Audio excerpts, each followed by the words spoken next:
ஒரு ஆந்த கண்ணோட லைட்டில் அவ்வளோ டம்மியாக இருக்குமா என்ன பாருங்க. இது வந்து ரிப்பேர் ஆயிடுச்சுங்க. ஒன் சைடு தான் எழுதி பாருங்களேன், இந்த சைடு எரிய மாட்டேங்குது. ரொம்ப டேமேஜ் ஆயிடுச்சு. ஸ்பீட் பிரேக்ஸ் இதெல்லாம் விட்டு விட்டு தெரியுதா உடஞ்சது. மூணுமே உடஞ்சிச்சு. அப்புறம் இது வந்து உள்ளே வருது. எது உடஞ்சது ரொம்ப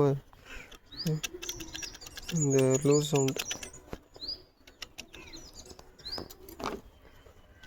சவுண்டு அதனால தான் வந்திருக்கு, உள்ளே உடஞ்சதுனால. லோ பட்ஜெட்டில் போட்டால் தான் இந்த பிரச்சனை. லோ பட்ஜெட்டில் நெக்ஸ்ட்டு போடாமல் கொஞ்சம் ஹை பட்ஜெட்டாக தான் எடுத்து போடணும். நானே சும்மா கழட்டி பார்த்தேன் என்ன இருக்குது என்னாண்டு. பாருங்க கைஸ், லோ பட்ஜெட்டில் போடாதீங்க, கொஞ்சம் குவாலிட்டியாக இருந்தாலும் ஹை பட்ஜெட்டில் போட்டுக்கோங்க, இதான் நல்லது. வேஸ்ட்டு கைஸ், இது நான் கழட்டி தான் போடணும். உள்ள சின்ன எல்இடி சிம்பிளாக